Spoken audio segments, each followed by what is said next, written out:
ਵਾਹਿਗੁਰੂ ਜੀ ਕਾ ਖਾਲਸਾ ਸ਼੍ਰੀ ਵਾਹਿਗੁਰੂ ਜੀ ਕੀ ਫਤਿਹ। ਇਹ ਇਸ ਚੈਨਲ ਦੀ ਪਹਿਲੀ ਅਜਿਹੀ ਵੀਡੀਓ ਹੈ ਜਿਸ ਵਿੱਚ ਅਸੀਂ ਕਰਨ ਜਾ ਰਹੇ ਹਾਂ ਮੂਲ ਮੰਤਰ ਦੀ ਵਿਆਖਿਆ। ਜੇ ਤੁਹਾਨੂੰ ਇਹ ਵੀਡੀਓ ਪਸੰਦ ਆਈ ਤਾਂ ਲਾਈਕ ਸ਼ੇਅਰ ਸਬਸਕ੍ਰਾਈਬ ਜ਼ਰੂਰ ਕਰਨਾ। ਬੈਲ ਆਈਕਨ ਨੂੰ ਪ੍ਰੈਸ ਕਰ ਲਿਓ ਤਾਂ ਕਿ ਅਗਲੀਆਂ ਵੀਡੀਓਜ਼ ਤੁਹਾਡੇ ਕੋਲ ਸਭ ਤੋਂ ਪਹਿਲਾਂ ਪਹੁੰਚਣ।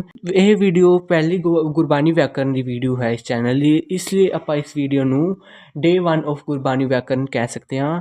ਚਲੋ ਹੁਣ ਬਿਨਾਂ ਤੁਹਾਡਾ ਟਾਈਮ ਲਈ ਅਸੀਂ ਸ਼ੁਰੂ ਕਰਦੇ ਹਾਂ। ਇੱਕ ਓਂਕਾਰ, ਇਸ ਸ਼ਬਦ ਨੂੰ ਅਸੀਂ ਤਿੰਨ ਭਾਗਾਂ ਵਿੱਚ ਵੰਡਦੇ ਹਾਂ, ਇੱਕ ਓਂਗ ਅਤੇ ਕਾਰ। ਇੱਕ ਦਾ ਅਰਥ ਹੈ ਇੱਕ, ਵਨ, ਜਿਹਨੂੰ ਆਪਾਂ ਇੰਗਲਿਸ਼ 'ਚ ਵਨ ਕਹਿ ਦਿੰਦੇ ਹਾਂ। ਅਤੇ ਓਂਗ ਇੱਕ ਸੰਸਕ੍ਰਿਤ ਦਾ ਸ਼ਬਦ ਹੈ ਜੋ ਕਿ ਪਰਮਾਤਮਾ ਲਈ ਵਰਤਿਆ ਗਿਆ ਹੈ, ਜਿਸ ਦੇ ਤਿੰਨ ਅਰਥ ਬਣਦੇ ਹਨ। ਪਹਿਲਾ ਅਰਥ ਹੈ ਜੀ ਹਾਂ, ਜੇ ਕਿਸੇ ਨੂੰ ਆਪਾਂ ਆਦਰ ਦਿੰਦੇ ਹਾਂ ਤਾਂ ਉਸਨੂੰ ਕਹਿੰਦੇ ਹਾਂ ਜੀ ਹਾਂ, ਤਾਂ ਸੰਸਕ੍ਰਿਤ ਦੇ ਇਸ ਸ਼ਬਦ ਦਾ ਅਰਥ ਜੀ ਹਾਂ ਵੀ ਹੈ। ਓਂਗ ਦਾ ਅਰਥ ਜੀ ਹਾਂ ਹੋਇਆ। ਅਤੇ ਦੂਜਾ ਅਰਥ ਹੈ ਬ੍ਰਹਮ ਮਤਲਬ ਬ੍ਰਹਮਾ ਮਤਲਬ ਪ੍ਰਭੂ ਪਰਮਾਤਮਾ।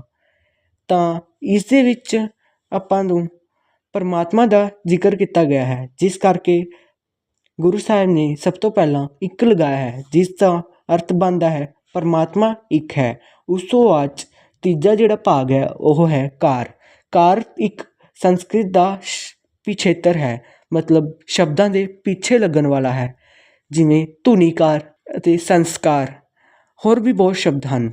ਇਸ ਹਿਸਾਬ ਨਾਲ ਕਾਰ ਦਾ ਅਰਥ ਬਣਦਾ ਹੈ ਇੱਕ ਰਸ ਵਿਆਪਕ, ਮਤਲਬ ਕਦੇ ਵੀ ਕਿਸੇ ਚੀਜ਼ ਵਿੱਚ ਵੱਧ ਜਾਂ ਘੱਟ ਨਹੀਂ ਹੈਗਾ, ਹਰ ਜਗ੍ਹਾ ਉਹ ਇੱਕ ਰਸ ਵਿਆਪਕ ਹੈ।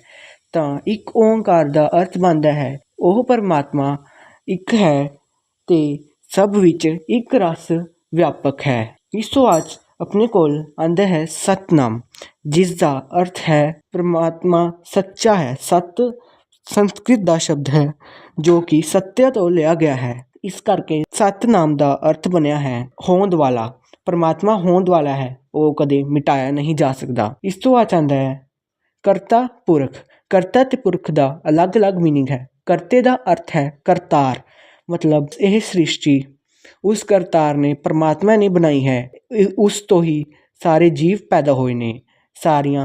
ਸਾਰੀ ਦੁਨੀਆ, ਪਤਾਲ ਆਕਾਸ਼, ਸਾਰੀਆਂ ਗੰਗਾਵਾਂ ਉਸ ਤੋਂ ਹੀ ਪੈਦਾ ਹੋਈਆਂ ਹਨ, ਉਸਨੇ ਹੀ ਪੈਦਾ ਕੀਤੀਆਂ ਹਨ। ਉਸ ਤੋਂ ਬਾਅਦ ਪੁਰਖ ਦਾ ਅਰਥ ਹੈ ਕਿ ਉਹ ਹਰ ਜਗ੍ਹਾ ਵਿਆਪਕ ਹੈ, ਉਹ ਸਰਵ ਵਿਆਪਕ ਹੈ, ਮਤਲਬ ਉਹ ਹਰ ਜਗ੍ਹਾ ਸਮਾਇਆ ਹੋਇਆ ਹੈ। ਉਸ ਤੋਂ ਬਾਅਦ ਆ ਜਾਂਦਾ ਹੈ ਆਪਣੇ ਕੋਲ ਨਿਰਭਉ ਦਾ ਅਰਥ ਹੈ ਉਸਨੂੰ ਕਿਸੇ ਦਾ ਡਰ ਨਹੀਂ, ਉਹ ਕਿਸੇ ਤੋਂ ਵੀ ਨਹੀਂ ਡਰਦਾ, ਉਹ ਆਪਣੀ ਮੌਜ ਮਸਤੀ ਵਿੱਚ ਰਹਿੰਦਾ ਹੈ। ਅੱਗੇ ਆ ਜਾਂਦਾ ਆਪਣੇ ਕੋਲ ਨਿਰਵੈਰ, ਜਿਸ ਦਾ ਅਰਥ ਹੈ ਉਸ ਕਿਸੇ ਨਾਲ ਵੀ ਵੈਰ ਨਹੀਂ, ਉਹ ਜਿਹੜੇ ਬੁਰਾ ਕੰਮ ਕਰਦੇ ਨੇ ਉਹਦੇ ਨਾਲ ਬੁਰਾ ਸਲੂਕ ਕਰਦਾ ਹੈ, ਅਤੇ ਜਿਹੜਾ ਚੰਗਾ ਕੰਮ ਕਰਦੇ ਨੇ ਉਹਦੇ ਨਾਲ ਚੰਗਾ ਸਲੂਕ ਕਰਦਾ ਹੈ, ਇਸ ਕਰਕੇ ਉਹ ਕਿਸੇ ਨਾਲ ਵੈਰ ਨਹੀਂ ਜਤਾਉਂਦਾ। ਅਕਾਲ ਮੂਰਤ ਅਤੇ ਮੂਰਤ ਦਾ ਅਲੱਗ ਅਲੱਗ ਅਰਥ ਹੈ। ਅਕਾਲ ਦਾ ਅਰਥ ਹੁੰਦਾ ਹੈ ਕਾਲਾਂ ਵਿੱਚ ਨਹੀਂ ਆਉਂਦਾ, ਮਤਲਬ ਉਹ ਕਾਲਾਂ ਵਿੱਚ ਨਹੀਂ ਆਉਂਦਾ, ਜਿਵੇਂ ਕ੍ਰਿਸ਼ਨ ਭਗਵਾਨ ਜੀ ਹੋਏ ਨੇ, ਕਹਿੰਦੇ ਨੇ ਕ੍ਰਿਸ਼ਨ ਭਗਵਾਨ ਜੀ ਹੋਏ ਨੇ, ਰਾਮ ਭਗਵਾਨ ਜੀ ਹੋਏ ਨੇ, ਪਰ ਅਕੋਰਡਿੰਗ ਟੂ ਗੁਰਬਾਣੀ ਜਿਹੜੇ ਅਵਤਾਰ ਨੇ ਉਹ ਮੰਨੇ ਨਹੀਂ ਜਾਂਦੇ, ਇਸ ਕਰਕੇ ਉਹ ਕਾਲਾਂ ਵਿੱਚ ਨਹੀਂ ਆਉਂਦਾ, ਨਾ ਸਤਯੁਗ 'ਚ ਨਾ ਕਲਯੁਗ 'ਚ ਉਹ ਕਾਲਾਂ ਵਿੱਚ ਆ ਨਹੀਂ ਸਕਦਾ। ਇਸ ਤੋਂ ਬਾਅਦ ਆਏਗਾ ਮੂਰਤ ਦਾ ਅਰਥ ਹੋਇਆ ਕਿ ਉਹ ਜਿਸ ਜਗ੍ਹਾ 'ਤੇ ਹੈ ਉੱਥੋਂ ਉਹ ਹਟਾਇਆ ਨਹੀਂ ਜਾ ਸਕਦਾ। ਵੈਸੇ ਤਾਂ ਉਹ ਸਾਰੀਆਂ ਜਗ੍ਹਾ 'ਤੇ ਹੀ ਹੈ, ਇਸ ਦਾ ਮਤਲਬ ਇਹ ਬਣਿਆ ਹੈ ਕਿ ਉਹ ਕਿਤੇ ਥਾਪਿਆ ਨਹੀਂ ਜਾ ਸਕਦਾ। ਜੂਨੀ ਸੈਪੰਗ, ਅਜੂਨੀ ਦਾ ਅਰਥ ਹੈ ਉਹ ਜੂਨਾਂ ਵਿੱਚ ਨਹੀਂ ਆਉਂਦਾ। ਸੈਪੰਗ ਦਾ ਅਰਥ ਹੈ ਉਹ ਖੁਦ ਤੋਂ ਪੈਦਾ ਹੋਇਆ ਹੈ, ਉਸਨੂੰ ਕਿਸੇ ਨੇ ਨਹੀਂ ਬਣਾਇਆ, ਨਾ ਉਸਨੂੰ ਕੋਈ ਬਣਾ ਸਕੇਗਾ। ਗੁਰ ਦਾ ਅਰਥ ਹੈ, ਗੁਰ ਇੱਕ ਸੰਸਕ੍ਰਿਤ ਦਾ ਸ਼ਬਦ ਹੈ ਜਿਸ ਦੇ ਦੋ ਭਾਗ ਕੀਤੇ ਜਾਂਦੇ ਹਨ, ਗੁ ਅਤੇ ਰ, ਗੁਰੂ। ਉਂਝ ਇਹ ਸ਼ਬਦ ਹੈ ਗੁਰੂ, ਉਰੇ ਪਰ ਗੁਰ ਵਰਤਿਆ ਗਿਆ ਹੈ, ਮੀਨਿੰਗ ਉਹਨਾਂ ਦਾ ਸੇਮ ਹੀ ਹੈ। ਜੇ ਆਪਾਂ ਇਹਨਾਂ ਦਾ ਭਾਗ ਕਰੀਏ ਸੰਸਕ੍ਰਿਤ ਦੇ ਹਿਸਾਬ ਨਾਲ, ਗੁਰੂ ਦਾ ਅਰਥ ਬਣਦਾ ਹੈ ਗੂ ਐਂਡ ਰੂ। ਗੁਰੂ ਦਾ ਅਰਥ ਬਣਦਾ ਹੈ ਹਨੇਰਾ ਅਤੇ ਰੂ ਦਾ ਅਰਥ ਬਣਦਾ ਹੈ ਚਾਨਣ। ਜਿਸ ਹਿਸਾਬ ਨਾਲ ਗੁਰੂ ਦਾ ਅਰਥ ਬਣਿਆ ਹਨੇਰੇ ਵਿੱਚ ਚਾਨਣ ਕਰਨ ਵਾਲਾ।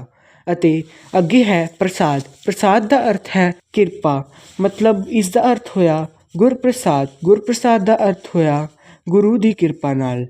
ਜਿਸ ਦਾ ਅਰਥ ਹੈ ਪਰਮਾਤਮਾ ਗੁਰੂ ਦੀ ਕਿਰਪਾ ਨਾਲ ਮਿਲ ਸਕਦਾ ਹੈ। ਮੂਲ ਮੰਤਰ ਗੁਰਪ੍ਰਸਾਦ ਤੱਕ ਹੀ ਹੁੰਦਾ ਹੈ, ਪਰ ਕਈ ਲੋਕ ਆਦ ਸੱਚ ਜੁਗਾਦ ਸੱਚ ਤੱਕ ਅੱਗੇ ਤੱਕ ਕਰ ਲੈਂਦੇ ਹਨ, ਪਰ ਉਹ ਸਭ ਜਪਜੀ ਸਾਹਿਬ ਦੀਆਂ ਪੰਕਤੀਆਂ ਵਿੱਚੋਂ ਹਨ। ਮੂਲ ਮੰਤਰ ਗੁਰਪ੍ਰਸਾਦ ਤੱਕ ਹੀ ਹੈ। ਇਸ ਕਰਕੇ ਜੇ ਮੂਲ ਮੰਤਰ ਪੜ੍ਹਨਾ ਹੈ, ਇਸ ਦਾ ਜਾਪ ਕਰਨਾ ਹੈ ਤਾਂ ਗੁਰਪ੍ਰਸਾਦ ਤੱਕ ਹੀ ਕਰਿਆ ਜਾਵੇ। ਇਸ ਤੋਂ ਬਾਅਦ ਅੱਗੇ ਜੇ ਕੋਈ ਵੀਡੀਓ ਚਾਹੀਦੀ ਹੋਵੇ ਜਾਂ ਕੋਈ ਕੁਐਸਚਨ ਹੋਵੇ ਤਾਂ ਤੁਸੀਂ ਕਮੈਂਟ ਬਾਕਸ ਦੇ ਵਿੱਚ ਪੁੱਛ ਸਕਦੇ ਹੋ ਅਤੇ ਇਸ ਚੈਨਲ ਨੂੰ ਸਬਸਕ੍ਰਾਈਬ ਜ਼ਰੂਰ ਕਰ ਲਓ, ਕਿਉਂਕਿ ਆਪ ਜੀ ਲਈ ਇਸ ਚੈਨਲ ਵਿੱਚ ਹੋਰ ਵੀ ਵਧੀਆ ਵੀਡੀਓਜ਼ ਆ ਸਕਦੀਆਂ ਹਨ। ਵਾਹਿਗੁਰੂ ਜੀ ਕਾ ਖਾਲਸਾ, ਸ਼੍ਰੀ ਵਾਹਿਗੁਰੂ ਜੀ ਕੀ ਫਤਿਹ।